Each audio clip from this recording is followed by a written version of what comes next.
Well, I don't want to give too much away, you know. It's about a third of the way through the final book. And Tom's, as usual, is the narrator. And all I can say is that there's a dark tower. I'm not going to tell you anything about the tower at all, except it's a terrible threat and he's encountered it. Okay? This is what happens to Tom after he's encountered the tower. I walked in a daze through the trees away from the tower, climbing hills and stumbling down into valleys. My mind was numb. I was unable to think. I had no plan, no idea of where I was going. I had no clear sense of how much time had passed, and eventually I found myself at the summit of a bare, rocky hill, walking through a ruined building. At first I thought it was a farmhouse, but then I noticed a stone altar and a solitary arched window, the glass broken. I realised that this had once been a chapel. I glanced over my shoulder and I saw a similar window in the opposite wall, next to where the door had once been. I looked back at the altar and I gazed through the window. I'd never felt so low. Terrible things had happened during my time as a Spooks apprentice. The deaths of friends such as Bill Arkwright, threats to my life, and worse, to my soul. Moments of extreme terror, but somehow this seemed worse. This was a final defeat, the end of everything. What had Mab said about the Wardstone? Creatures of the dark will be drawn to that spot, some to fight for the fiend, others to oppose him. There'll be witches of every type, abhumans and other dark entities. The outcome of that conflict will change the world. But for all her skill, she'd been wrong before, and might be wrong again. It could happen here and now, in Wales, far from the Wardstone. No doubt it would require some form of magical ritual. I looked about me. This was what some called a house of God. Was there a God? I wondered.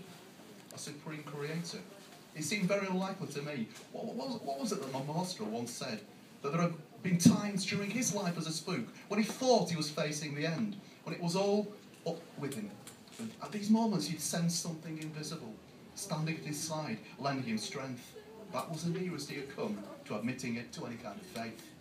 Well, now I felt nothing. Nothing at all. I was alone with nobody to help me or advise me. A memory suddenly came to me.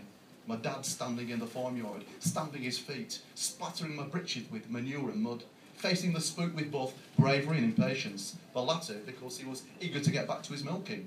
The former because most people thought spooks were scary. This was our first meeting with a spook. An agreement had been reached, and John Gregory had given me a month's trial as an apprentice. Little had any of us known it would end like this. What was it that my dad had once said? Heaven helps those that help themselves. Well, I'd done my best. I'd tried to help myself, but I wasn't getting any assistance in return. There was nothing to guide me, nobody to even offer advice. Entities from the dark banded together, sometimes in large numbers. And what did the light have? Just a few scattered spooks, helpless against the vast dark tide that would soon sweep all goodness aside. I stared through the window. It was dusk. The light was beginning to fail, but I could see a village in the distance through the trees. I could see a church spire, another church, either an empty shell like this one, or a place where deluded fools banded together to offer useless prayers that were never answered.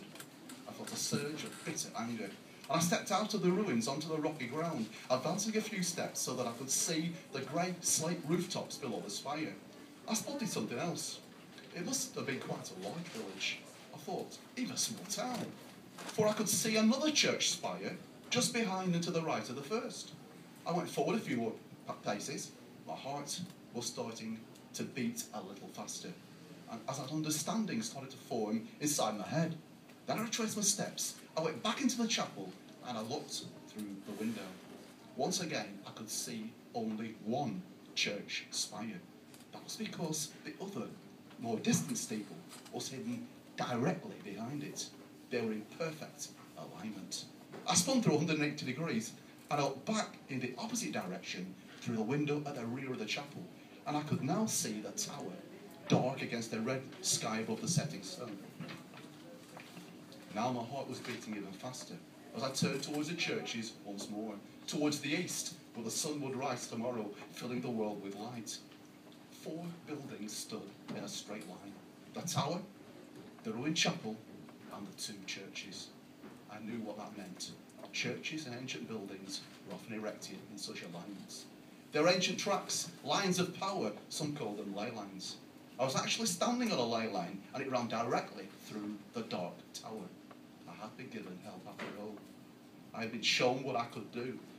I had fought myself alone and without support, but this ley line changed everything. I had a powerful ally, and the ley line would make it possible for him to reach me. I could summon the Spooks Boggart, and that's it.